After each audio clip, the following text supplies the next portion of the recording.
Donc, on va aller dans Galates, chapitre 2, chapitre 3, je pense qu'on est rendu. Chapitre 3, excusez. Chapitre 3, verset 1.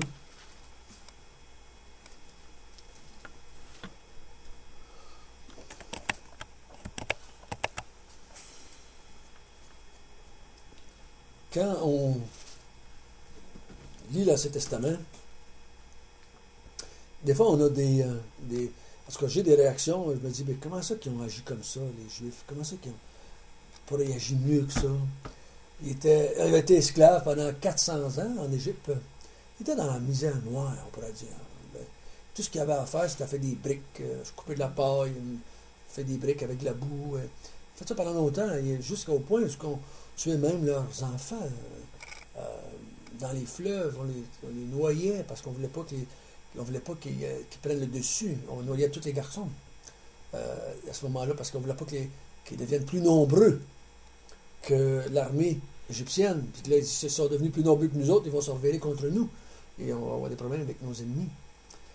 Mais quand ils ont été délivrés par la main de Dieu, que Dieu les a sortis de là, il dit par sa main toute puissante, par son bras fort, qu'il dit, ça faisait pas 3 semaines qu'ils étaient dans le désert, qu'ils voulaient déjà retourner en Égypte. Hein. C'est pareil comme tout d'un coup, c'est qu'ils oublié tout ce qui se passait là. Et probablement, c'est à cause que leur attente, leur espérance, leur rêve de la liberté avait été bien déçus, là, quelque part. C'est pour ça qu'ils ne s'attendaient pas à ça. Et là, quand ils ont commencé à avoir le moins de petites misères dans le désert, manquait un petit peu d'eau, manquait un peu de viande, manquait un peu de ci, ils ont dit, on va retourner en Égypte, nous autres. On va tuer Moïse, puis on va s'en retourner en Égypte. Ça, c'est... Puis là, on se dit, mais non, les fous. Vous oubliez que vous venez juste de sortir de là, puis vous étiez content et heureux de sortir de là, vous dansez, excusez, au bord du fleuve, dansez, vous glorifiez Dieu parce que vous avez libéré, et là, 3 semaines, 1 mois après, vous dites, on sort de et ça me fait penser que dans le Nouveau Testament, des gens qui sont devenus, ou dits, ou déclarés, croyants, qui sont fait baptiser, qui sont devenus des églises évangéliques, si on peut dire ça comme ça, dans ce temps-là, ont l'intention de retourner en arrière. De retourner à leur ancienne foi. Et là moi, je pète les plombs encore une fois, je dis, mais qu'est-ce que vous n'avez pas compris? Qu'est-ce qui se passe? Mais pourtant, une grande partie du Nouveau Testament est écrite à l'Église pour ça. Et comme je vous l'ai déjà dit, l'Église s'éloigne toujours de la vérité. Toujours. Et toujours de se faire ramener dans la vérité. Et c'est pour ça que l'Église change de nom. C'est pour ça que les églises qui étaient évangéliques, il y a 100 ans, 200 ans, maintenant ne prêchent plus l'Évangile. Ils se sont éloignés. On prêche d'autres choses maintenant. C'est toujours le même combat. Je vous l'ai dit souvent, le combat de l'Église dans le Nouveau Testament n'était pas moral, mais doctrinal. Doctrinal. Son combat et ses mauvaises compréhensions de la doctrine emmenaient une dégénérance morale. Mais ce n'était pas l'inverse. Ce n'est pas la dégénérance morale qui emmenait une déchéance de la doctrine. C'est l'inverse. Et quand on lit les églises dans l'Apocalypse, on voit que c'est ça. C'est la déchéance doctrinale qui finalement, comme Paul va dire, à l'église, la pire église du Nouveau Testament, entre guillemets, c'est l'église aux Corinthiens. C'est l'église qui était le plus troublée dans ses croyances. Elle ne croyait plus à la résurrection, complètement égarée. Et à cause de ça, ça l'avait amené une déchéance morale. Et c'est quoi que l'Église, dans notre société, aujourd'hui, l'Église évangélique, l'Église chrétienne, a la même difficulté de garder l'Évangile et de transmettre à l'autre génération l'Évangile tel que reçu. Tel que reçu. Notre tendance, ça va être de transmettre bien souvent de la tradition humaine, au lieu de transmettre l'Évangile. Ça va être le combat qu'on va avoir entre nous. Et c'est comme beaucoup d'Américains, quand ils sont allés dans les pays en voie de développement, ont voulu transmettre leur culture, au lieu de transmettre seulement l'Évangile. Et ça fait on a dit, vous allez mettre des cravates, vous allez vous habiller comme les Américains, vous allez faire comme les Américains. Et c'était une erreur fondamentale. C'était une erreur fondamentale. Au lieu de donner l'Évangile à ces gens-là, et qu'eux autres l'appliquent dans leur culture, ça aurait été pas mal plus intelligent. C'est ce qu'un peu Hudson Taylor a fait en Chine, et que ça s'est propagé à une vitesse épouvantable. Parce qu'il a laissé les Chinois appliquer l'Évangile comme ils voulaient dans leur culture. Et donc, c'était vraiment plus facile à ce moment-là de le faire, ça.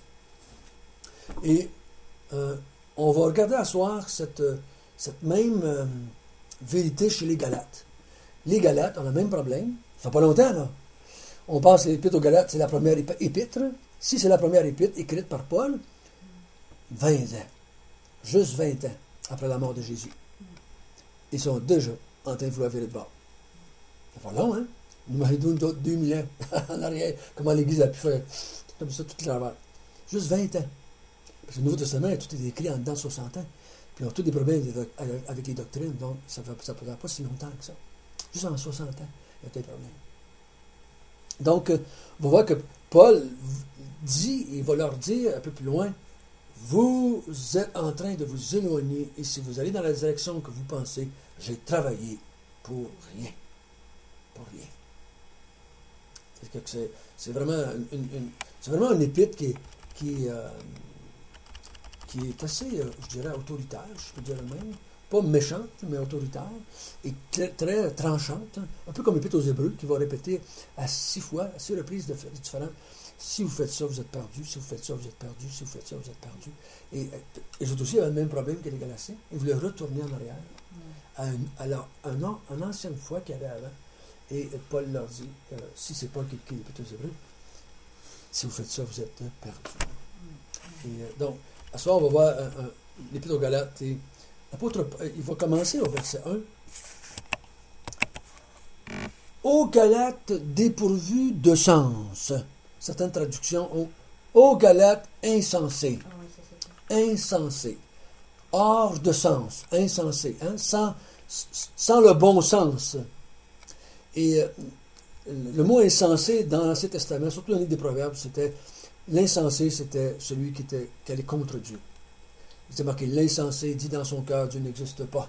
Donc c'est pas un manque de quotient intellectuel. Le gars peut être très, très, très intelligent, mais il est insensé parce qu'il ne va pas dans la direction que Dieu veut qu'il aille, dans ce sens-là. Et là, il dit, qui vous a fasciné, vous aux yeux de qui Jésus-Christ a été peint comme crucifié? Voici seulement ce que je veux apprendre de vous. Est-ce par les œuvres de la loi que vous avez reçu l'Esprit ou par la prédication de la foi? Êtes-vous tellement dépourvu de sens, après avoir commencé par l'Esprit, vous voulez maintenant finir par la chair? Avez-vous tant souffert en vain, si toutefois c'est en vain? On va arrêter là pour le moment. Tout le grand argument de l'Épître aux Galates, c'est la loi ou la foi, la loi ou la grâce. C'est tout le grand argument de l'Épître aux Galates. Et ici, l'apôtre Paul va donner 3 arguments en faveur de la foi et non pas en faveur de la loi. La loi, on va voir plus tard qu'elle avait un but. Elle a atteint son but. Elle est passée date après ça. Elle avait son but à faire. Elle est passée date après. Et c'est pour ça que l'Épître aux Hébreux va dire si clairement, l'ancienne alliance, c'est terminé. Puis la loi, c'était partie de l'ancienne alliance. Maintenant, nous sommes dans une nouvelle alliance. Tout est nouveau. On ne fonctionne pas de la même manière que dans l'ancienne alliance. Et beaucoup de mouvements religieux ont mélangé les 2 alliances, malheureusement. On a juste emmené ça ensemble et ça fait un fiasco. C'est un fiasco. Il dit ça, c'est fini, puis on en commence une nouvelle, une autre alliance. Et ici, il va donner des arguments en faveur de la foi, au détriment de la loi. Donc, il dit, qui vous a fasciné? Qu'est-ce que ça veut dire, ça, fasciné? Toi, tu dis quoi? Non, c'est fasciné. Moi, j'ai envoûté. Envoûté. Oh, là, c'est encore plus quasiment ensorceleur. Tu sais. Quelqu'un qui t'envoûte, c'est que tu es sous une espèce de charme. Tu es quasiment comme hypnotisé. Tu sais, là. Tu es envoûté. Ici, il dit, vous avez été fasciné. Donc, c'est toujours subtil, les changements qui se passent. Toujours subtil. Ça ne vient jamais frapper à la porte. Je dis tout le temps, le diable ne vient jamais frapper à la porte habillé en diable. Il vient toujours frapper à la porte déguisé en ange de lumière, comme Paul dit dans Corinthiens. Il ne vient jamais déguisé en diable. C'est bientôt facile à reconnaître, dans ce sens-là. Mais il vient subtil. Il vient habiller, il vient se présenter de façon qui fascine. Quelque chose qui dit, mais me semble, ça a de l'allure, me semble, ça a de l'allure. Il envoûte, il manipule. Il dit, vous êtes fait manipuler, vous êtes fait envoûter, vous êtes fait ensorceler, vous êtes fait fasciner.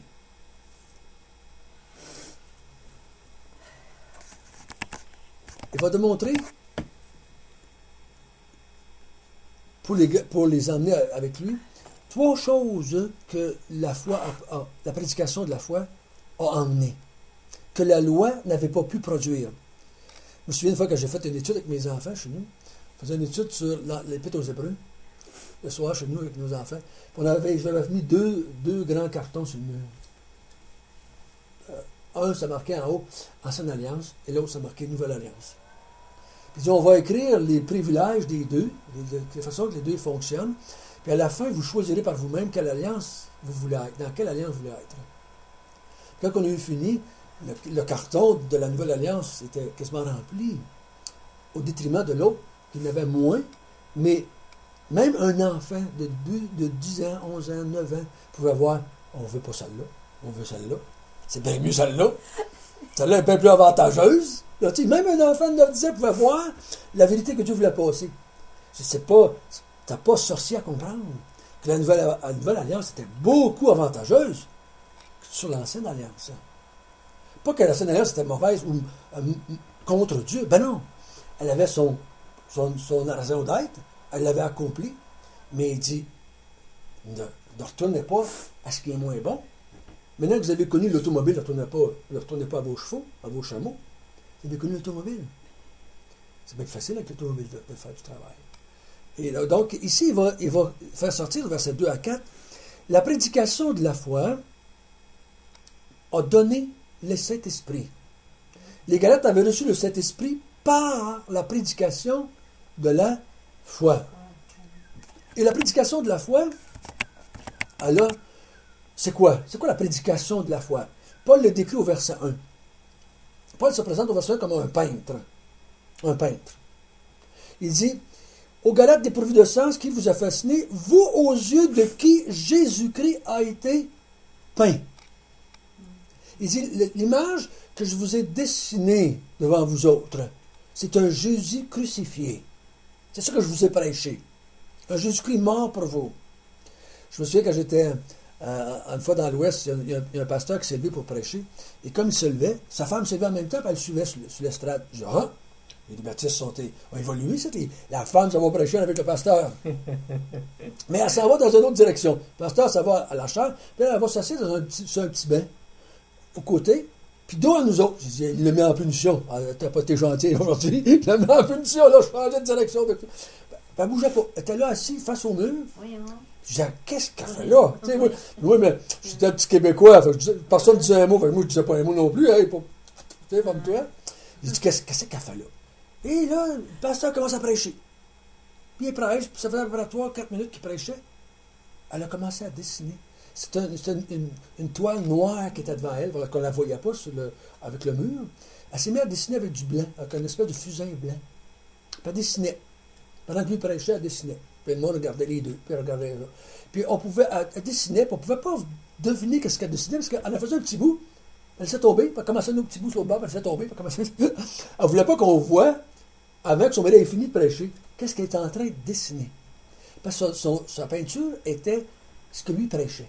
C'était la même équivalence. Puis lui, il prêchait sur un psaume qui parlait de la création, puis la splendeur des cieux, puis tout ça. Puis quand elle a eu fini, c'était un petit gars assis sur une clôture de parche, un petit gars à peu près 5-6 ans, qui regardait les étoiles, puis la lune, il regardait la création de Dieu. Puis il était comme... Ce petit gars était comme émerveillé devant la création, c'est sûr que lui, il prêchait les gloires de la création de Dieu.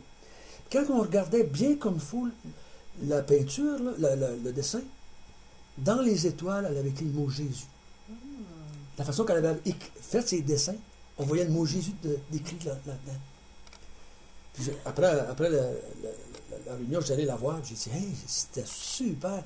Puis je voulais par savoir qu'elle était peintre, reconnue par le gouvernement du Canada. C'est une peintre, c'est une professionnelle. Elle n'exerçait plus aujourd'hui, mais elle avait été déclarée peintre professionnelle au niveau du Canadien. Donc elle avait des talents épouvantables. Donc, mais c'est pour vous dire, elle a peint ce que son mari prêchait. Puis Paul ici, il prend le même exemple. Je vous ai peint une image, c'est du Jésus-Christ crucifié. Il dit, qu'est-ce qui vous fascine à ce point-là pour vous détourner de ce que je vous ai prêché? Ce Jésus crucifié pour vous, ce Jésus qui est mort pour vous. Il dit, quand je vous ai prêché ça, et que vous y avez cru, vous avez reçu le Saint-Esprit. Ce que la loi n'a jamais pu vous donner. Même la pratique de la loi, que Paul se dit pharisien, mythe pharisien, quant à la loi, il était irréprochable. Paul était un homme qui avait observé la loi le mieux qu'il pouvait. Il dit, mieux que tous les gens de mon âge, j'étais un zélé de la loi juive, mais je n'avais jamais reçu cet esprit pour ça. Il dit, le Saint-Esprit vous a été donné, puis il m'a été donné quand j'ai entendu l'Évangile pour la première fois et que j'y ai cru. J'ai reçu le Saint-Esprit. J'ai reçu cet esprit. Donc, il dit, c'est pas la loi qui vous a donné ça. C'est pas votre obéissance à la loi. C'est pas tous ces règlements que vous avez suivis pendant toute votre vie qui vous a donné cet esprit. C'est, la prédication de la foi. Donc, le mot foi ici, c'est pas ma foi, mais c'est la foi. Le contenu de la foi. Quand vous lisez votre Bible, faites toujours attention par le mot foi. Des fois, il parle de ma foi. Des fois, il parle de la foi. Le contenu de ma foi. OK, c'est différent. L'apôtre Paul dit que la foi a été transmise une fois pour toutes. Donc, il ne parle pas de la mienne, il parle du contenu de l'Évangile, qui est appelé des fois la foi. Il dit la prédication de la foi ici vous a donné le Saint-Esprit. Et pour moi, le Saint-Esprit, c'est le don le plus merveilleux que l'être humain ne peut pas recevoir. Pour un juif, là, ça arrêtait presque une folie à tomber à terre, à se rouler, de penser qu'il aurait pu devenir le temple de Dieu. Les autres qui avaient été vus dans une culture qui ne pouvaient jamais rentrer dans le temple, pour aller voir Dieu, là, ce qui était dans le temple. Et là, maintenant, il se faisait dire par les apôtres, par les prédicateurs, vous devenez, vous, le temple de Dieu. Alors, c'était, c'était vraiment, wow, Dieu habite en moi. Je n'aurais jamais pu m'approcher de lui, maintenant il habite dans mon cœur. C'est un des avantages de la Nouvelle Alliance. Vous n'avez plus besoin d'aller au temple. Vous êtes maintenant le temple. Vous n'avez pas besoin d'aller chercher Dieu. Dieu est en vous. Donc, c'est tout un avantage, toute une sécurité, toute une valorisation. Je suis le temple de Dieu. Dieu n'habite pas dans tous les cœurs.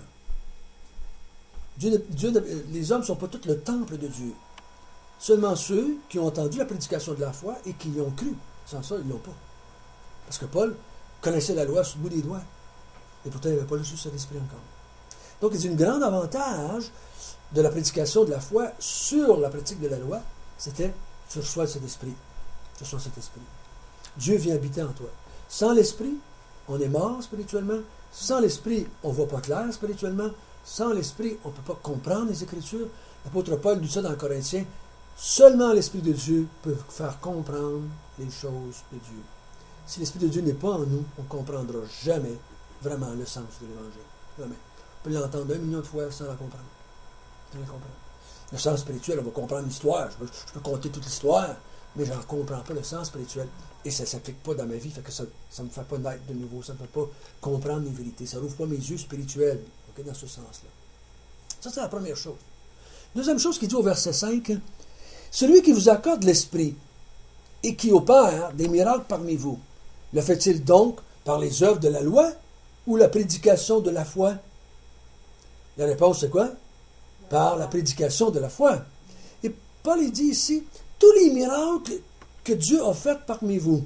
Parce qu'il dit, celui qui vous accorde l'esprit et celui qui opère les miracles, c'est le même. Il dit, il fait tous ces miracles-là qui se sont produits parmi vous et qui se produisent encore, parce qu'il dit bien, celui qui opère des miracles parmi vous. Donc, c'est un présent, donc ça se continue. C'est qui ça, ce gars-là? C'est Dieu. Mais il dit, c'est venu avec quoi, ça, ces miracles-là? Avec la prédication de la foi. La loi n'a jamais amené ça. La loi n'a jamais produit ça. Et la loi n'a jamais produit ces miracles-là. C'est la prédication de la foi qui est venue en vous et qui est venue vers vous par la prédication de l'apôtre Paul ici. Et que vous avez cru, ça le produit dans votre entourage plein de miracles. Et les miracles avaient un but précis. Ce n'était pas le bien-être des humains. C'était pas le bien-être. Pas pour le bien-être des humains, c'était. La gloire de Dieu. Oui, mais c'était pour la confirmation de la vérité. En faisant les miracles, il confirmait qu'il venait de la part de Dieu. Il confirmait que l'évangile qu'il entendait était de Dieu. Que Dieu appuyait ce qu'il était en train de faire. Était tout l'argument de l'apôtre Paul quand il est arrivé à Jérusalem devant tout le conseil de l'Église, des anciens, des apôtres. Il dit, comment pouvez-vous dire que ce n'est pas Dieu qui a fait le travail parmi les païens? Regardez tous les miracles qu'il a fait. Donc Dieu a mis comme un sceau sur le travail qu'on a fait. Parce que si Dieu n'était pas été en accord avec ce qu'on faisait, il n'aurait jamais fait ces miracles-là. Si Dieu n'avait pas été en accord avec ce qu'on prêchait, il n'aurait jamais fait de miracle. Vous vous souvenez de ce que Nicodème a dit à Jésus? Nous savons que tu es un docteur ou un prédicateur ou un enseignant qui vient de Dieu à cause des miracles que tu fais. Ces miracles-là confirment que tu venais de la part de Dieu. Il y a des pharisiens qui avaient pensé, dit à un moment donné qu'ils pensaient que c'était de Belzébuth. Oui, oui. Nicodème était un pharisien, lui, il a cru que ça venait de Dieu. Oui. Okay? Ceux qui ont dit que ça venait du diable, il n'avait rien fait avec eux autres. Hein. Mais ils savaient qu'il y avait des miracles qui se passaient. Okay? Donc, le miracle, quand il se produit, il dit il y a en dehors du humain, en dehors de l'humain. Il y a quelque chose qui intervient, là, qui vient en dehors de l'humain. Donc, tu peux dire que c'est Dieu, ou si tu ne veux pas croire ça, tu vas dire que c'est le diable. Mais ça vient en dehors de l'être humain, parce que pharisiens comme pas pharisiens, tout le monde s'est arrivé que les êtres humains ne sont pas capables de faire une mouche. Hein? Laisse-moi tranquille, ressusciter des morts. Okay? Donc, ils ne sont pas capables de faire ça. Donc, soit que c'est Dieu qui le fait, soit que c'est le diable. Et le diable ne fait pas ça, généralement. Pas quand tu prêches l'Évangile, du moins. Okay? Parce qu'il ne veut pas confirmer ce que tu fais. Il veut défaire ce que tu fais si tu prêches l'Évangile. Donc, il dit, tous ces miracles que Dieu a fait et qu'il fait là parmi vous, pour vous aider à croire, pour vous emmener à croire, pour vous aider à voir que l'Évangile proclamé, c'est la vérité. Est-ce qu'il l'a fait par la prédication de la loi ou la prédication de la foi? C'est la prédication de la foi. Même si un homme ou une femme pourrait mettre en pratique la loi, ça ne l'amènera jamais à mériter un miracle dans sa vie. Ça n'a jamais produit un miracle dans la vie des gens, l'obéissance morale au principe de Dieu. C'est la prédication de la foi qui a fait manifester la grâce que Dieu était présent et que Dieu voulait faire de quoi quelque chose. Vous savez comme moi qu'il y a eu juste 4 grandes périodes de miracles dans la Bible. Juste 4. Des fois, on s'imagine qu'il y a eu des miracles tout le long de l'histoire de la Bible, mais c'est pas vrai. Des fois, il y a des milliers d'années entre les séquences.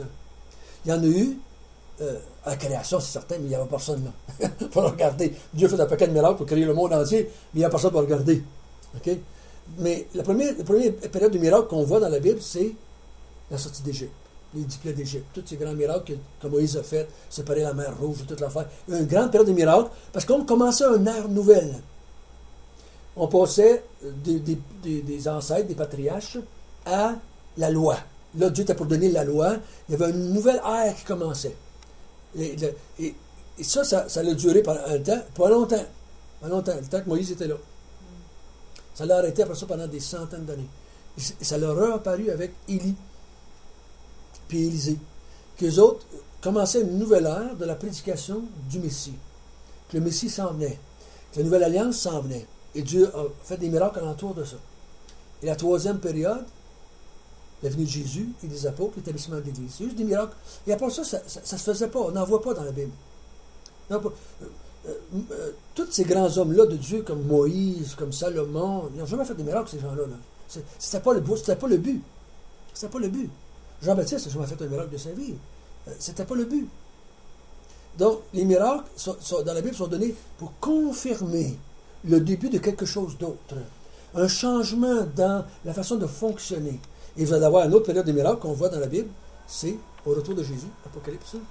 On a un paquet de miracles qui va se faire encore et qui va marquer un changement, encore une fois, de passer du monde terrestre dans lequel on est au nouveau royaume de Dieu dans lequel on va vivre.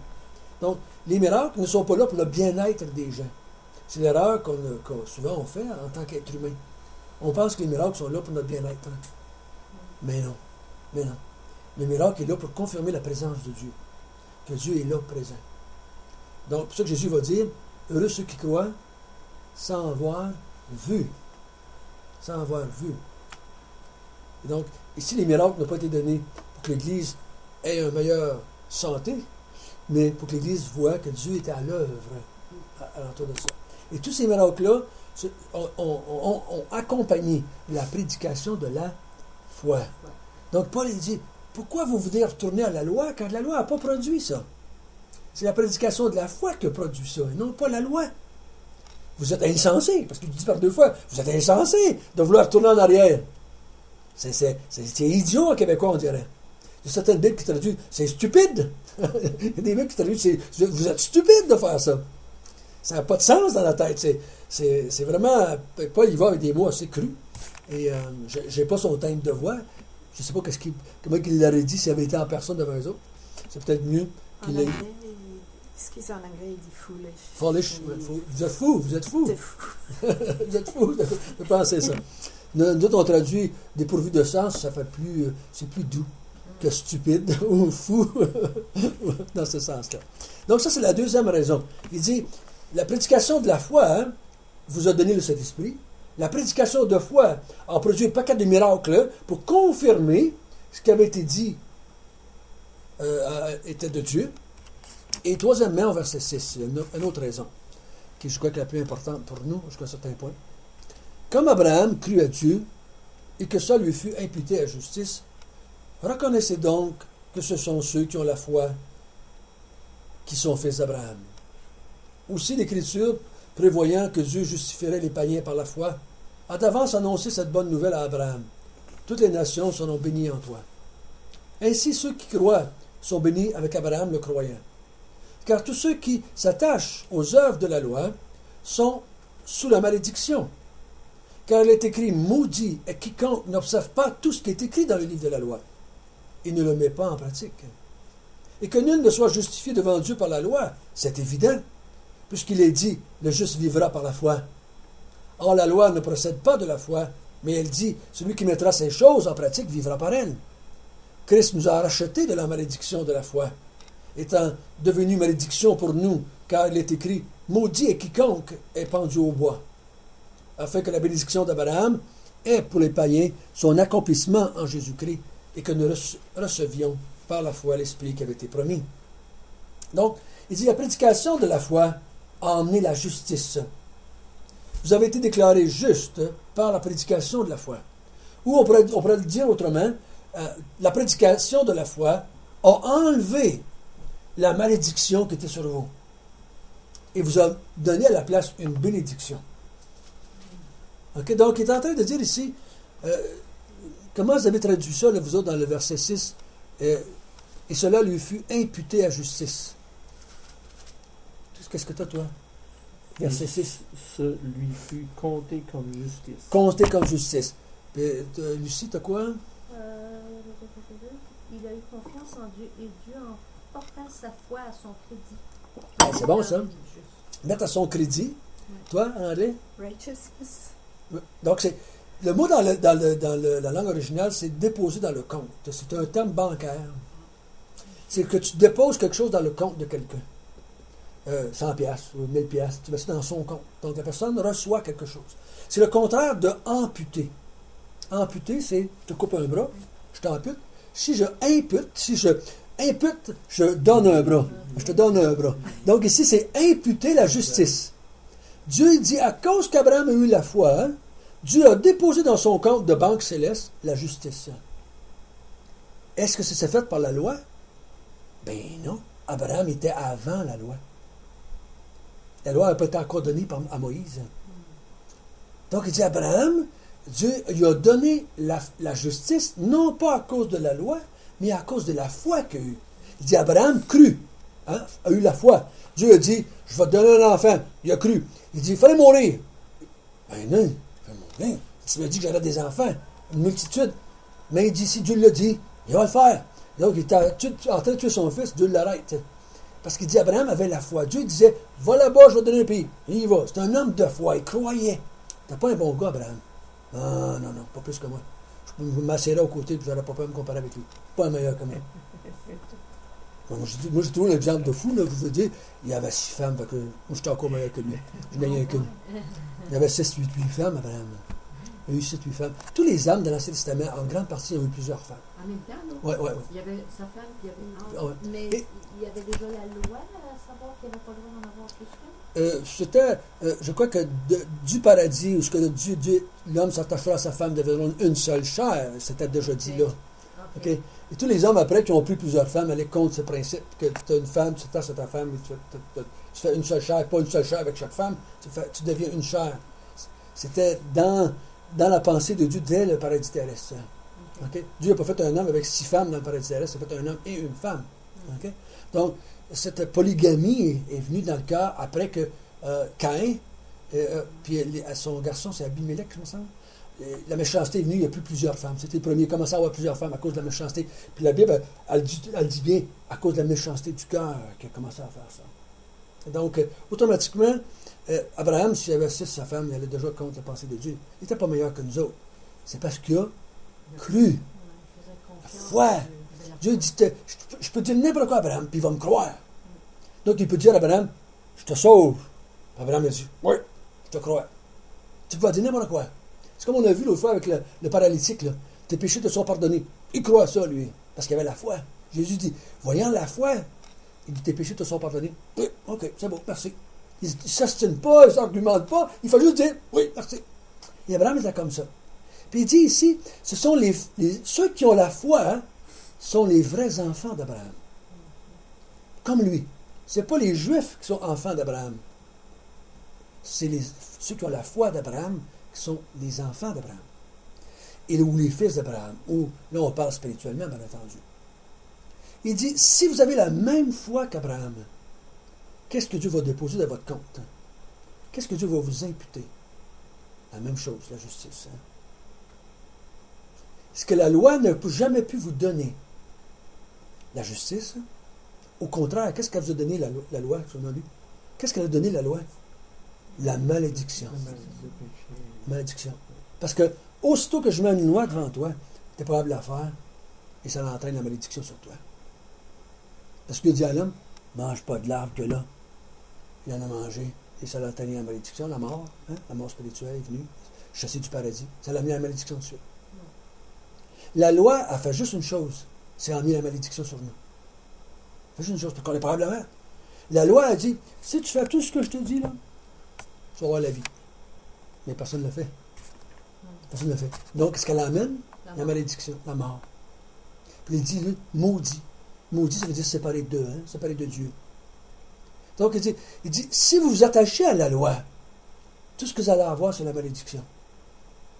Si vous retournez à la loi, tout ce que vous allez avoir, c'est la malédiction. Mais il dit, par la prédication de la foi, et quand vous l'avez cru, Dieu a déposé dans votre compte de banque céleste, on peut le dire, la justice. Comme Abraham. Comme Abraham. Donc, qu'est-ce qui fait de moi quelqu'un de juste? Ce n'est pas mon comportement de tous les jours. C'est quoi? La foi. Même comme Abraham. Si j'ai la foi, Dieu me déclare juste. François, vous me permettez de vous interrompre. Oui. Là, je ne me rappelle pas, mais dans le Nouveau Testament, à un moment donné, il y a un jeune homme qui s'approche de notre Seigneur et dit, que dois-je faire pour obtenir la vie éternelle? Je ne sais pas où ça se situe, là, mais... Luc 18. On va le voir dans Luc. Oui. Et notre Seigneur dit, observe les commandements. Oui. Puis, il n'était pas capable. Il a dit, tout ça, je l'ai fait. Jésus savait très bien qu'il était capable de le faire. Parce que quand il est venu, qu'est-ce que je dois faire pour la vie éternelle? Qu'est-ce que Jésus a répondu? Observe les commandements. Si tu penses que tu es capable de faire ça, observe les commandements. Vas-y. Jésus n'était pas capable. Parce qu'après, il dit, va vendre tous tes biens, viens, suis-moi. Si tu me suis, moi, tu vas avoir la vie éternelle. C'est pas en observant la loi, tu n'es pas capable. Le jeune homme croyait qu'il était capable de le faire. Mais Jésus savait très bien qu'il était capable de le faire. Mais lui, le jeune homme croyait qu'il était capable de le faire. Parce que si Jésus avait arrêté là, il aurait dit, OK, vas-y, observe la loi, tu vas avoir la vie. C'est tout ce qu'il a dit. Oui, c'est vrai. Il n'a pas dit ça. Il dit, si tu penses que tu es capable, vas-y. Vas-y, va faire la loi. Vas-y. Parce que Jésus avait dit avant, quand on mange ce petit bout-là, ce que Jésus avait dit, quand il est arrivé, le jeune homme, il dit, bon maître, qu'est-ce que je dois faire pour avoir la vie éternelle? Et Jésus a répondu quoi? Il y a que Dieu seul qui est bon. Pourquoi m'appelles-tu bon? Il y a juste Dieu de bon. Donc, il aurait dû comprendre, le petit bonhomme, que Jésus est en train de lui dire, t'es pas bon, mon chum. Il y a juste Dieu de bon. Il y a juste Dieu de bon. Fait que tu peux pas dire que tu es capable de mettre en pratique la loi. Tu n'es pas bon. Tu n'es pas capable de le faire. C'est pour ça qu'il va lui dire finalement, va vendre ce que tu as. Parce que quand il a dit, là, je suis capable de faire ci, je suis capable de faire ça, il dit, t'en manques qu'un. T'es bon, t'en manques qu'un. Va vendre tes biens, viens-t'en sur moi. Il est parti sur le bord. Jésus dit, t'en manques qu'un. Oui, dis donc. Je crois pas qu'il était en train de lui dire, tu as tout réussi à faire les autres parfaitement. Mais c'est que le jeune homme croyait qu'il était capable d'observer la loi et de mériter la vie éternelle. Parce qu'est-ce qu'il dit? Qu'est-ce que je dois faire pour avoir la vie éternelle? Jésus dit, tu ne peux pas rien faire. C'est moi qui vais faire de quoi pour que tu l'aies. Moi, je vais mourir pour toi, pour que tu aies la vie éternelle. C'est pour ça qu'il va dire, dans la même histoire, il va dire juste plus bas, ce qui est impossible aux hommes est possible à Dieu. C'est impossible aux hommes de mériter la vie éternelle. C'est impossible. Mais Dieu, il va le faire pour vous autres. Qu'est-ce qu'il a fait, Dieu? Il envoie son Fils pour qu'il meure pour nous autres. Donc, ce jeune homme-là était on dit que moi, j'aurais appelé un bon gars dans la société. Il croyait qu'il était capable de mériter la vie éternelle. Puis il va demander au grand rabbin Jésus, dis-moi donc quelque chose à faire. Qu'est-ce que je dois faire pour avoir la vie éternelle? Jésus dit, ta question n'est pas la bonne. C'est qu'est-ce que je peux faire pour toi pour que tu aies la vie éternelle qui est important. Parce que toi, ce que tu dois faire, ben, si tu veux le faire, toi, mets en pratique la loi. C'est ce qu'il vient de dire, Paul, ici, là. Mets en pratique la loi. Vas-y. Il dit, je l'ai toujours fait.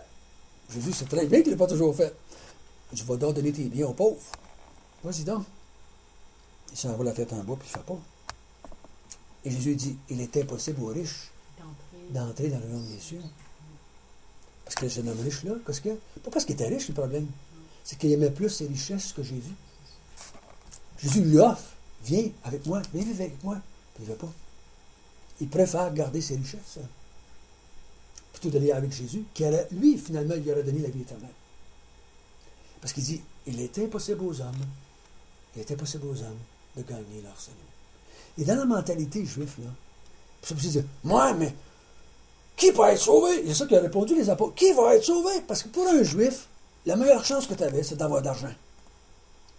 Parce que plus tu avais d'argent, plus tu vas faire des sacrifices, plus tu vas faire des aumônes, plus tu vas donner plus tu vas en donner. Fait que tu avais bien plus de chances d'être sauvé. Puis il dit, mais si un riche ne se sauve pas, nous autres, qu'est-ce qui va nous arriver? Jésus leur répond, il était possible aux hommes. C'est pour ça que je suis venu. S'il avait été impossible aux hommes de se sauver par la pratique de la loi, Jésus ne serait jamais venu sur la terre. Jamais. Il a dit, mettez en pratique la loi, vous allez vivre. Mettez en pratique ce que je vous ai dit, vous allez vivre. Mais c'est très bien qu'on n'est pas capable. C'est pour ça que la malédiction, comme on vient de voir, est sur nous. Elle est là. Parce qu'on n'a pas été capable de la mettre en pratique, la loi. C'est que l'apôtre Paul ici dit, Jésus vient nous racheter de la malédiction de la loi. Parce que la loi a amené une malédiction sur vous.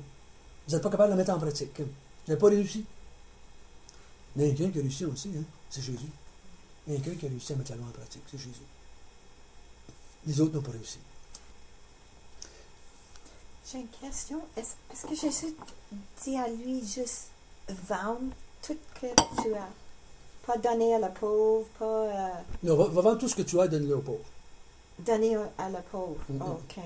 Il n'a rien pour ça. J'ai déjà entendu quelqu'un qui dit, va vendre tous tes biens et amène-moi ton argent. C'est ça. Jésus dit, amène-moi ton argent. Mais il dit, non, il y avait de grands biens. Il n'était pas prêt à laisser passer ça. Il n'était pas prêt à laisser tomber tout ce qu'il possédait pour Jésus. Parce que dans cela, il faut bien se mettre dans sa tête. Pour être un disciple de Jésus, il faut que tu le suives. Il faut que tu le suives. Jésus n'était pas tous ces CD qui passaient par la TV, là. Ça n'existait pas, ça, là. Ça n'existait pas sur les CD dans ce temps-là. Si tu voulais entendre l'enseignement de Jésus, il fallait que tu le suives. C'était physiquement. Nous autres, on dit j'accepte de suivre Jésus, de suivre la parole, d'obéir. Mais eux autres, pour ça, il fallait qu'ils suivent vraiment avec leurs pattes. Ouais, l'autre, il y avait une condition physique là, pour eux autres à ce temps-là. Ouais, Parce que c'est s'ils voulaient ça. suivre Jésus, il fallait bien qu'il y a. Mais il Ouais. n'aurait pas été obligé de vendre tout ce qu'il possédait pour le suivre. Il aurait pu juste dire ben, je vais aller mettre un intendant là-dessus pour me suivre. Ça va-tu? Mais Jésus, il faut juste le faire réaliser qu'il n'est pas prêt à faire tout ça. Il n'est pas prêt à le suivre. Puis je pense qu'il a fait ressortir son amour qu'il avait pour tous ces biens-là. Parce que la loi lui disait qu'il devait partager ses biens avec les pauvres. Puis il parlait qu'il ne le faisait pas. C'est pour ça que Jésus fait ressortir ça. C'est la seule fois qu'il va dire ça à quelqu'un. Il va vendre tous tes biens sur moi. Il ne dit pas à tout le monde. Parce que pas tout le monde, d'autres, ça aurait été d'autres choses. D'autres, ça aurait été d'autres affaires qu'elle a pu demander. Parce que tout ce qu'il est en train de lui demander, es-tu prêt à me suivre, moi? Moi, je vais te donner la vie éternelle. À avoir Jésus comme première priorité dans sa Pas, vie. non, pas la première priorité, la seule chose de la vie. C'est la seule chose de Ça, la vie. J'ai déjà prêché ça une fois dans une église. Si vous êtes riche, vous ne pourrez pas rentrer au ciel. Puis tous les gens dans l'église étaient riches. Puis je l'ai dit, moi, en plein devant tout le monde. Si vous êtes riche, vous ne rentrez jamais au ciel. Jésus dit ici, il est impossible pour les riches de rentrer au ciel. Êtes-vous riche? Si vous êtes riche, vous ne rentrez pas au ciel. Et mon ami, ça s'est mis à tortiller sur les chaises, mon gars. Ça se tortillait sur les chaises. Il y avait une grosse église, puis plein de monde là-dedans. Des gens que je savais, que je connaissais depuis 20 ans, qui étaient riches. J'ai dit, ben, la Bible a dit, comment vous l'interprétez, vous autres? J'ai dit, qu'est-ce que vous dites avec ça, là? Jésus dit, si vous êtes riche, impossible. Il n'a pas dit, c'est difficile, ça n'envoie de la misère. Il dit, impossible. C'est pas plus dur. Donc, je dis, je vous laisse avec ça, là. Non, il ne voulait pas que je laisse avec ça, ça a posé des questions, ça n'a pas été long. C'est quoi l'affaire, là? Jésus dit bien, si vous êtes riche, vous ne rentrez pas. Mais là, ça veut dire quoi aussi pour nous autres, là, dans le fond? Ça veut dire Même chose pour nous autres. parce que là-dessus, on peut dire qu'on est riche. Ben, certain qu'on est. Comparativement à... Mais si on dit qu'on est riche, si on dit qu'on est riche, on n'entre pas dans le monde des cieux. On n'entre pas, c'est marqué, là. Il faut dire que ça ne nous appartient pas, qu'on remet tout ça à Dieu. Il ne faut pas juste le dire, il faut le croire. Il faut le croire. Ouais. C'est pas d'avoir des biens qui est le problème. C'est de dire que c'est à moi. OK. Parce que ça prend le dessus sur Jésus, puis ça prend le dessus dans ma vie sur Jésus, sur Dieu. C'est ça qui est le problème. Si Jésus, demain matin, viendrait chercher tous mes biens, est-ce que je continuerai à le suivre pareil? Est-ce que je continuerai à l'aimer pareil, pas à le prêcher pareil? Alors si je dirais, c'est ça, suivre Dieu, moi je ne suis plus.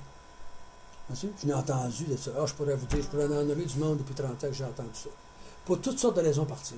Pour un homme, pour une femme, pour un job, pour de l'argent, pour une santé. Ils sont partis, ils ne suivaient plus Dieu. Parce que Dieu ne voulait pas leur donner ce qu'ils voulaient. C'est que leur bien... tu avais déjà entendu l'histoire, il y a une madame qui donnait son offrande le dimanche matin, puis elle donnait son 10%, la dîme, elle donnait son 10%, puis elle mettait ça dans son enveloppe. Elle recevait sa paie, elle mettait son enveloppe. Puis elle avait déjà entendu parler des budgets à enveloppe. Tu as déjà entendu parler de ça? Tu as 25 enveloppes, là, tu mets l'argent pour la nourriture dans une enveloppe, l'autre argent dans une enveloppe, le loyer, puis là tu mets toutes les enveloppes de même. Puis elle avait mis sa dîme, puis son argent dans l'enveloppe. Puis le dimanche, quand elle est allée chercher son offrande, elle s'est trompée d'enveloppe. Elle a pris la mauvaise enveloppe. Puis elle l'a mis dans l'offrande. En revenant chez elle, elle se rend compte qu'elle avait tout donné son argent à l'église, puis qu'il restait juste le 10%. Puis dans l'histoire, Dieu dit, tu vas savoir ce que c'est maintenant que vivre juste avec 10. Tu vas savoir qu'est-ce que c'est que vivre juste avec 10. Moi, je vais voir le 90 cette semaine. Je dis souvent dans mon enseignement, il n'y a pas de 10, il n'y a pas de 90, c'est 100%. Dieu me dit, je veux que tu me donnes ta vie. Si j'ai vraiment donné ma vie, j'ai donné mon portefeuille avec. C'est certain. Tout lui appartient. Donc, tout ce que j'ai, ma vie, premièrement, mes talents, mes dons, et les biens que j'ai, c'est pour servir Dieu. Donc, c'est pas à moi. C'est déjà une fois que j'étais jeune, j'avais rentré dans un garage, j'ai fait réparer ma grosse vanne brune dans le terre avec les 6 enfants. Puis j'ai dit, je rentre, puis le monsieur, il dit, ça va coûter, il me semble que c'était 178$. Puis dans ce temps-là, c'était de l'argent pour nous autres. Puis là, j'ai levé les yeux vers le ciel, j'ai dit, Seigneur, ta vanne est brisée. Je me suis chez nous, vous allez coucher. J'ai dormi. C'était pas plus dur que ça. Pour moi, je n'avais pas de vanne. C'était pas à moi, ce vanne-là. J'ai dit, si on n'a pas l'argent, Seigneur, je vais la mettre dans le fond du garage pour avoir rester là. Je vais continuer à servir à pied, ça ne me dérange pas. Parce que je n'ai pas de vanne, moi. C'est la tienne. C'est pas moi de vanne.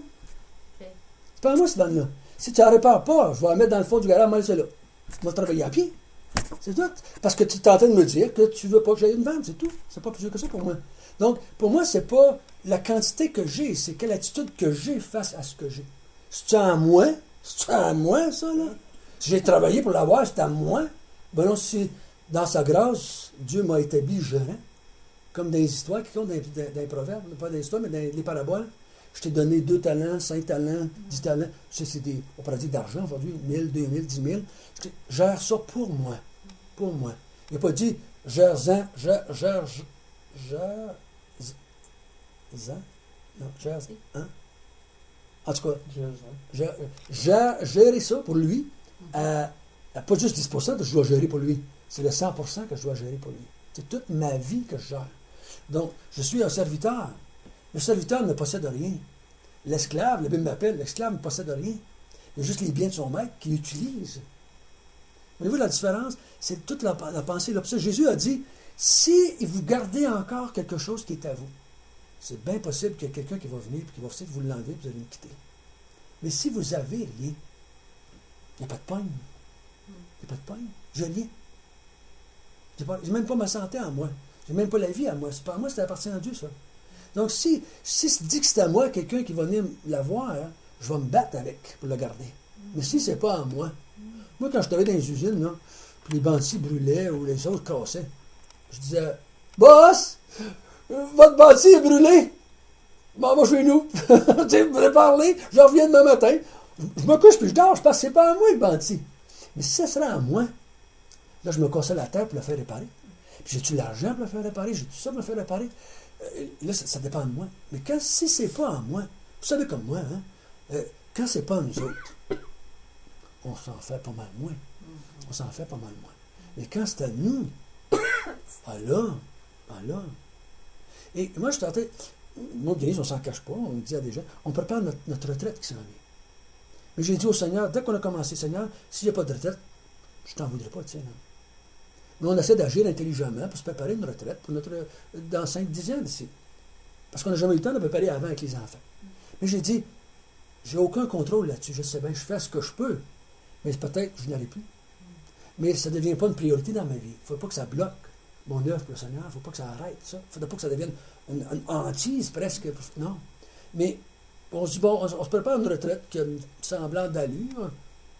Mais on sait très bien que le Seigneur, c'est pas mieux de te servir encore. On va continuer à te servir parce que même qu'on arrête de travailler, on va continuer à faire d'autres choses pour toi. On va faire autre chose. Peut-être pas la même chose, mais on va continuer à vivre. Pour toi aussi, c'est parce qu'on ne prend pas une retraite du Seigneur. On prend une retraite de travail, mais pas du Seigneur. Donc le Seigneur va continuer à te servir à 65 ans pareil, mais d'une autre manière, d'une autre façon de faire. Donc, c'est pas je prépare ma retraite. C'est pas mes affaires que je prépare. Puis si Dieu, il y a un crash économique, puis là, je perds tout mon argent, que je fais une crise au Seigneur. Si même matin, l'immobilier tombe à Mont-Tremblant, même ma retraite tombe avec, parce que ma retraite, c'est 2 maisons. Donc, si ça tombe, moi, je n'ai plus de retraite, c'est fini, là. Mais pour moi, c'est pas dramatique. C'est pas, j'en veux pas à Dieu, puis il a le droit de le faire. Si Dieu vient chercher 2 maisons, qu'est-ce que j'ai à dire? C'est pas à moi. C'est à lui, déjà. Donc, je ne peux pas dire rien, puis dire, tu n'as pas le droit de prendre ma maison. J'ai cette expérience que toute ma vie, j'ai vu avoir une maison. Ça c'est notre but dans la vie, d'avoir une maison. Quand on a acheté le terrain là, puis on bâtit la maison nous-mêmes, on a fait ça. Mais c'est l'idée de faire ça, c'est plus important que la maison lui-même. Mm-hmm. Mais j'ai disappointé parce que j'ai pensé d'avoir une maison, le propriétaire d'une maison, c'est une grande chose avant. Mais quand c'est tout fait, c'est payé, la banque n'avait pas, on n'a pas une hypothèque, puis ça fait rien, parce que c'est à Dieu de même. Je marchais dans les forêts, on a 23 arbres de bois, c'est à lui, ça ne me fait rien de... Je peux faire une marche dans la forêt ici, ça me donne la même chose. Je dis, j'ai disappointé, moi, parce que j'attends ça pour longtemps. Ouais. Je travaille pour ça, je travaille fort. Ce qu'on dit souvent, de American Dream, C'est ça. c'est j'ai une maison, Puis j'ai le une femme, monde- des enfants, je suis quelqu'un. Je suis quelqu'un. Oui, hein, je puis suis le quelqu'un. monde me dit ça. Mhm. Mais quand j'aime ça, je dis merci à le Seigneur pour ça.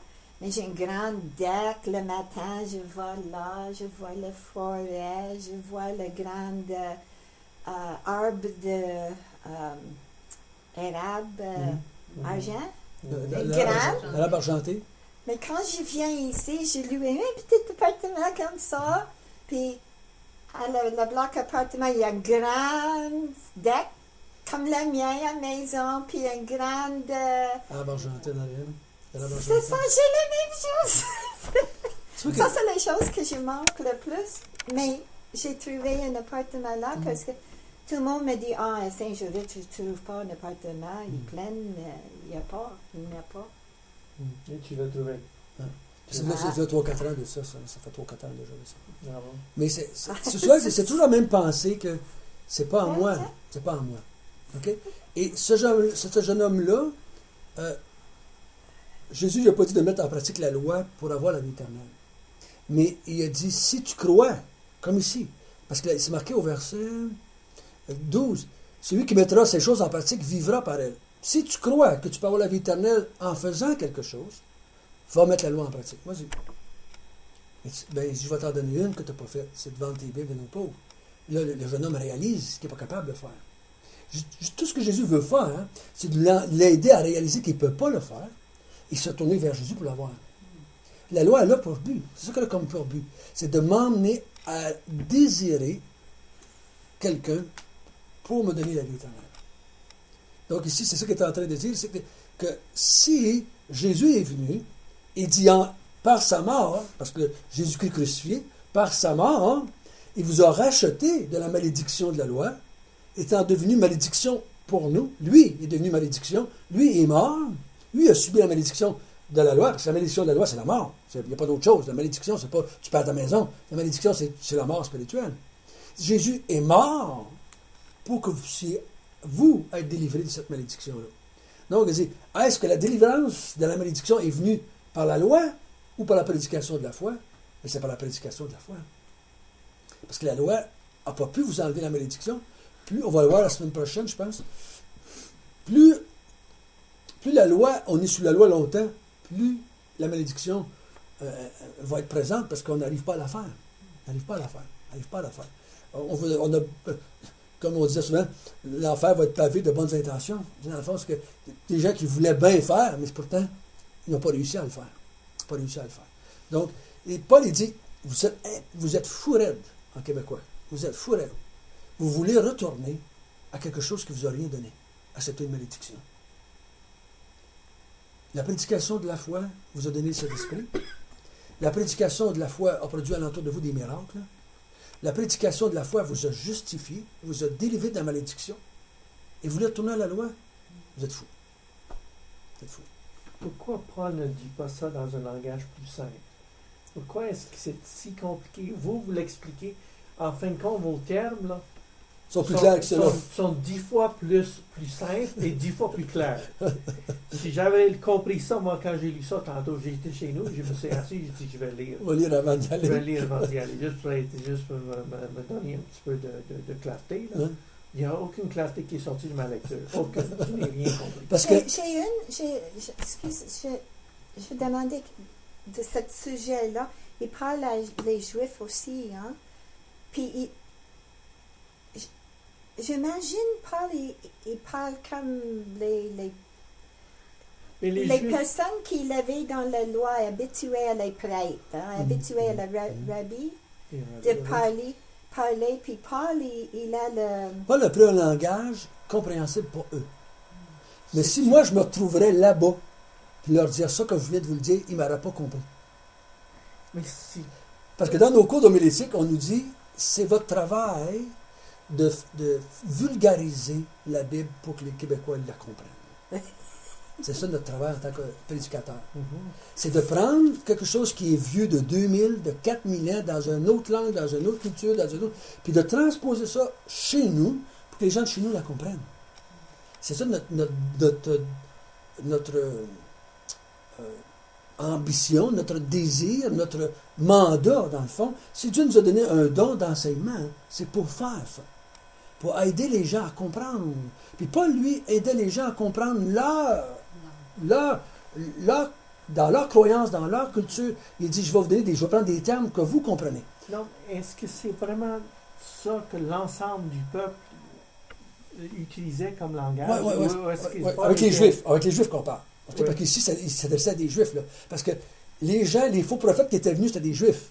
Il n'aurait pas essayé de ramener des gens à la loi s'ils n'avaient pas compris la loi. Ben, c'est des gens qui connaissaient la loi. Donc, il dit, oui, c'est bien d'être sauvé par Jésus, mais vous devez mettre aussi la loi en pratique. Il n'aurait pas dit ça à des pieux païens qui n'auraient jamais entendu la loi de Lévi. Il aurait dit, tu prends, toi, là. Mais on voit que, tu remarqueras, quand Paul, dans les Actes des Apôtres, quand Paul parle à des Juifs, son langage est bien différent que quand il parle à des non-Juifs. Ah ouais? Bien différent. Quand il arrive dans l'aréopage, à l'affaire, il parle, puis là, il leur parle pas de Jésus du tout. Là, il parle du Créateur, puis il a pris leur langage. Leur langage. Il dit, vous avez un hôtel dans votre ville ici, qui est adressé à un Dieu inconnu. Il dit, je vais vous parler de celui-là. Il a pris un langage qu'il connaissait. Il dit, je vais vous parler de ce Dieu inconnu-là. Puis là, il parle de Dieu. Lui, il parle, parce qu'il dit, ils ne connaissent pas le Dieu que je vais leur présenter. Donc, là, il parle de Dieu qui a créé le monde, etc. Il dit, ce Dieu-là va envoyer quelqu'un un jour. Là, il leur parle de Jésus. Il commence par là. Quand il parle aux Juifs, il retourne tout de suite au Messie, tout de suite à la loi, parce que là, ils connaissent ça. OK? Nous, si moi, je parlerais à un groupe de personnes qui seraient inuites, enfin, qui n'ont jamais été élevés dans la culture québécoise, qui était influencée en grande partie par le catholicisme, je ne parlerais pas de la même façon. Parce qu'ils n'avaient pas le même arrière-plan que nous autres. Hein. Les autres, c'est les esprits. Une fois, j'ai dû enseigner, parce que ça faisait partie de mon cours, la pensée des Amérindiens, la foi des Amérindiens, avec toutes leurs croyances qu'ils ont. Puis leur dire, pas que je croyais ça, mais il fallait que je présente les 5 grandes religions dans le monde, dans mon cours d'enseignement religieux à l'école. Et une, celle-là, parce qu'on l'a pris pour le Québec, c'était le côté amérindien. Ils ont des croyances pas mal phénoménales, les autres, là. Donc, puis là, je me suis dit, si j'avais à présenter l'Évangile à des Amérindiens, j'aurais de la misère sur le coup, là. Je me souviens toujours de Gilles Saunier, et lui travaillait à Sept-Îles parmi les Amérindiens. Puis une fois, il est allé lui présenter l'Évangile dans le village, puis il n'écoutait pas pantoute, il voulait bien le savoir. Puis là, à un moment donné, Dieu donne une éclair de génie. Il dit, vous savez que Dieu avait promis une terre au peuple d'Israël, une terre, un pays nouveau pour eux autres, s'ils croyaient. Ils sont tous venus assister à la réunion, tout le village est venu ce soir, parce que pour les Amérindiens, la terre, c'est bien important. La terre, c'est bien important. Le petit, de se battre pour avoir le territoire. Ouais. Puis là, tout d'un coup, il a pris un langage qu'ils connaissaient. Que Dieu voulait leur donner une terre promise pour eux autres. Alors, c'est quoi cette affaire de terre-là? Je me souviens, une fois, je marchais dans le bois à Val-d'Or, et je rencontre un homme, il avait pas 67, 68 ans, 70 ans. En le rencontrant comme ça, dans le petit sentier, dans le bois, je vois qu'il y a un Nouveau Testament dans sa poche. Tu sais, la forme d'un Nouveau Testament Gédéon. Puis il me dépassait, rouge. Okay. J'ai dit, j'arrête. Hey, j'ai dit, je veux que tu aies un petit Nouveau Testament. Tu lis la Bible? J'ai dit, ah oui, on commence à jaser. Ah, il dit, moi, j'étais missionnaire. J'ai été missionnaire toute ma vie. Il dit, parmi les Autochtones, de l'autre bord de Chibougamau. Un chrétien évangélique. Puis j'étais chrétien là-bas, puis j'ai prêché l'Évangile pendant 30 ans. Ah, ouais. J'ai dit, puis, ça a-tu bien été? J'ai dit, 0. Il dit ça, 0. Et je me suis réalisé, après 30 ans, que je ne savais pas lui parler. Puis il dit, Dieu, dans sa grâce, a envoyé un Indien, un Amérindien, un natif, qui s'était converti. Et il est allé lui prêcher l'Évangile. Et il dit, j'ai compris en l'écoutant que je ne m'adressais pas à eux autres. Je parlais à des Québécois, puis ils ne comprenaient pas ce que je leur disais. Oh, wow. Et là, lui, cet Amérindien-là, a parlé, et il y a une église de 300 qui s'est faite dans l'espace de quelques années. 300 personnes se sont converties au Seigneur. Parce qu'il a pris un langage qu'il comprenait. Parce qu'il venait de la main. Puis ça fait la même chose avec nous autres au Québec ici. Quand les anglophones sont arrivés dans les années 50, ça a été très difficile. Quasiment personne ne s'est converti pendant 20 ans. Du coup, 20 ans après, les Québécois commencent à prêcher l'Évangile. Boum! 40 000 convertis dans l'espace de 10 ans. Parce qu'on a parlé à des Québécois en tant que Québécois. Et les gens comprenaient ce qu'on leur disait. Parce que c'est ça le défi du missionnaire, c'est d'aller dans un pays qui ne connaît pas la culture, ni la langue, ni la façon de parler. Et, il y avait toujours, je vais vous conter une histoire. Il y avait un monsieur qui est allé en Russie. Puis il est allé pour parler. Puis là, il était tout sur une estrade, il y avait une vingtaine. Et puis il y avait, le pasteur était en avant. Puis il était assis. Il attendait son tour. D'un coup, quand c'est venu son tour, il dit les gens se sont vus, puis ils ont commencé à sortir. Puis là, il dit wow, c'est pas fini, là, t'as pas. Puis, ils sont tous partis. Ils sont tous sortis.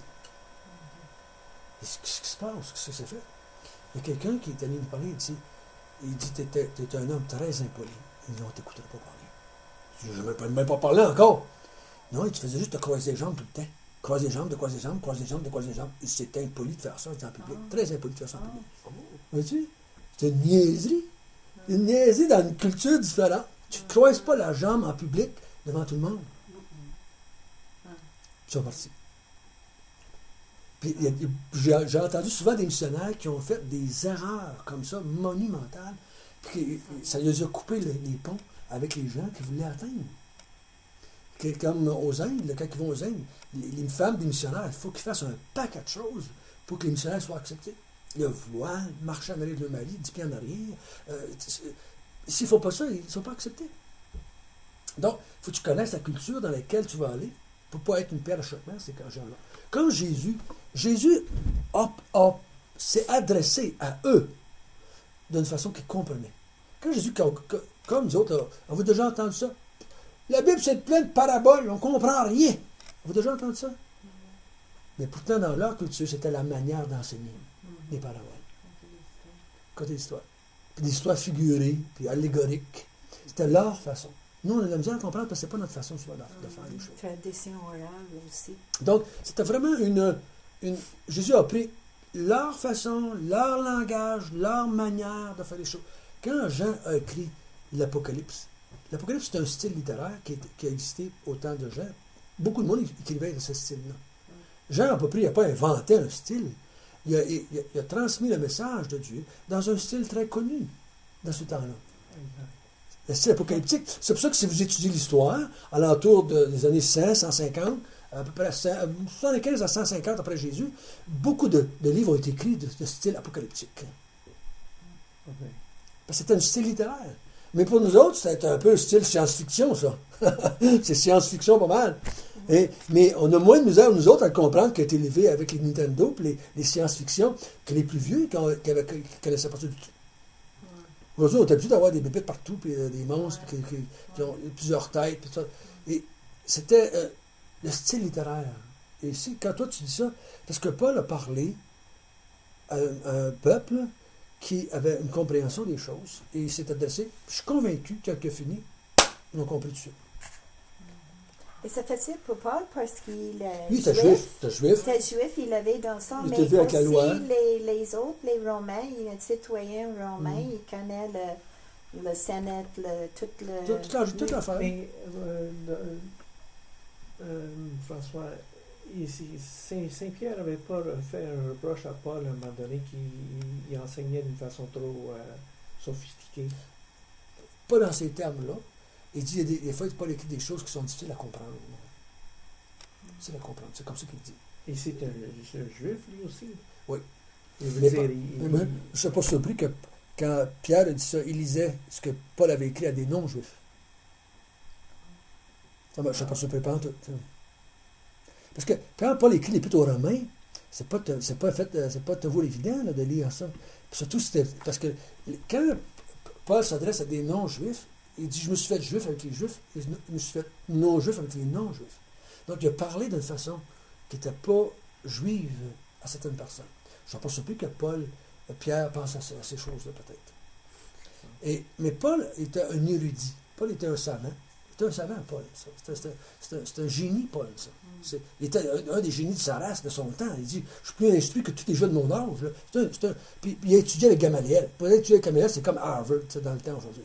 Si pour entrer à Harvard, ça prend les plus hautes notes du bulletin. Hein. Puis Paul avait été étudié à Harvard d'Israël avec Gamaliel. Donc, il était un homme très intelligent. Puis il y a des phrases là, que Il écrit des phrases, des fois, là, c'est 14-15 lignes, c'est une phrase. Nous, on ne fait pas ça, on fait des phrases d'une ligne ou deux. Lui a écrit des phrases de 14 lignes. Donc, c'est un homme qui a une grande capacité. Puis, il parlait avec beaucoup d'intensité. Il résumait, il parlait par concept. Et par concept, c'est difficile à suivre des fois par le concept. Moi, j'ai lu des livres des fois dans mes cours. Je mets ça de côté, puis je me reprends 2-3 fois pour le lire. Parce que le gars parlait à un niveau qui n'était pas dessus moi. Pas dessus moi. Donc, dépendamment à qui on s'adresse, il faut être capable.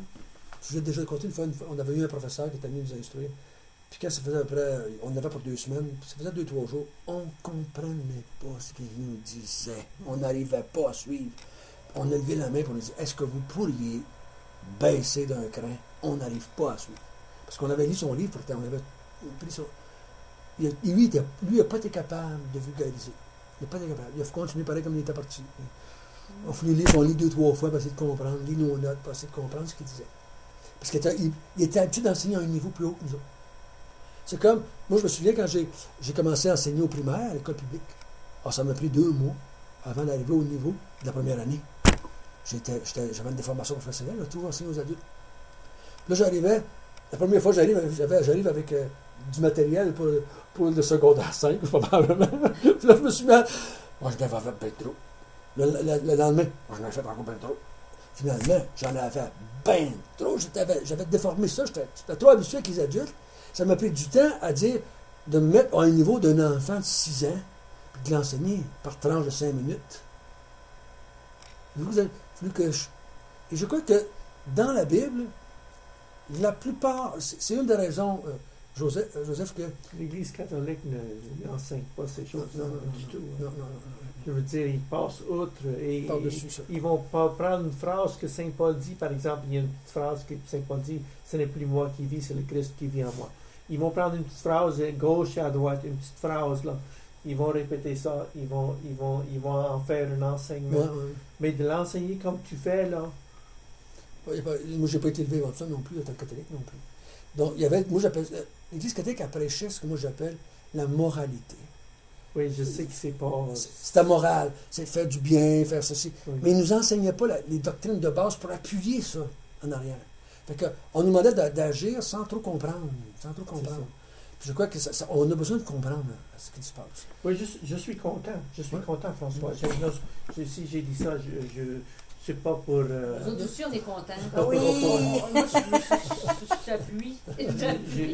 J'appuie, moi aussi, François. J'appuie. Oui. Parce que moi, Bon professeur.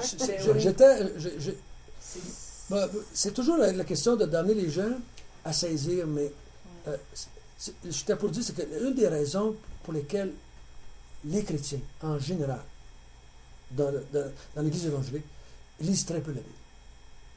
Ils ont de la misère à comprendre. Et ils vont lire une page ou deux, puis ils sont comme... Ils n'arrivent pas à faire la raison, comprendre ça. Fait que c'est une des raisons pourquoi je crois que Dieu a donné à l'Église des enseignants. Pas juste des Bibles. Ouais. Vous avez qu'une Bible, arrangez-vous chez vous. Non, il a donné des enseignants qui vont être capables de faire le lien, ces affaires-là, de vulgariser ça, d'amener ça à quelque chose de pratique, de compréhensible pour tout le monde. Parce que moi, ça fait 30 ans, puis j'ai passé des milliers et des milliers d'heures là-dedans, des milliers d'heures à étudier ça. Des fois, moi, je vous enseigne pendant 20 minutes, une demi-heure. Moi, j'ai passé 20 heures chez nous à étudier, que ce que je vais vous prendre 20 minutes à vous dire. Donc, nous, ce qu'on essaie, bon, là, je le comprends. Mais comment est-ce que je vais dire ça pour que les gens le comprennent? Parce que là, ils ne passeront pas 20 heures à le faire. Ils vont passer 45 minutes avec moi. Fait que là, il faut que tu enlèves un paquet d'affaires que tu n'as pas besoin de leur dire. Ils n'ont pas besoin de savoir tout ça. Mais ils ont besoin de savoir qu'est-ce que le texte dit. Simplement. Bien simplement. Et quand ils ont compris ça, ils s'en vont chez eux et ils disent ouais, c'est ça que Dieu a dit. Puis ils s'en vont avec ça. Mais dans le fond, si tu les enverrais ailleurs, tu disais, enseigne-les donc à d'autres, il y aurait peut-être un peu de misère à le faire. Mais il serait capable de dire, François nous a dit que la foi était plus importante que la loi. Puis c'est pas la loi, il faut avoir, c'est la foi. Ils vont résumer ça comme ça. Puis là, moi, je suis bien content. Ils ont compris l'essentiel de ce que je voulais dire. Donc, c'est juste Puis des fois, on peut avoir un défaut avec nos Bibles. ta traduction française peut être moins bonne que d'autres traductions françaises. Tu vas plus de misère à comprendre certaines Bibles en français que d'autres Bibles en français. Même en anglais, le King James, C'est c'est dur à facile pour comprendre. moi parce que Ouais. je l'avais dans ça. Tu t'es élevé avec ça. Mais les modernes, la langue moderne, j'utilise comme une Bible secondaire pour quelques mots que... C'est un des Mais- défis des traducteurs de la Bible. Ils vont prendre les textes grecs, puis de la mettre dans un français compréhensible pour 2007. Parce que c'est pas le même français que le 1500. Parce que moi, j'ai lu des livres ou des articles qui dataient du 15e, 16e, 17e siècle de nos cours d'histoire, et on ne comprenait pas. On n'arrivait pas à suivre l'idée, puis c'est en français. Mais là, le français du temps.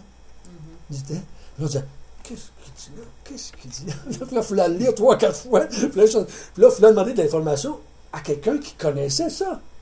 Puis là, on trouvait d'aller voir notre prof, il avait son doctorat là-dedans. Il dit, mais ouais, mais on ne comprend pas les expressions. Fait que lui, il dit, ah ben ça veut dire ça. Ça veut dire ça.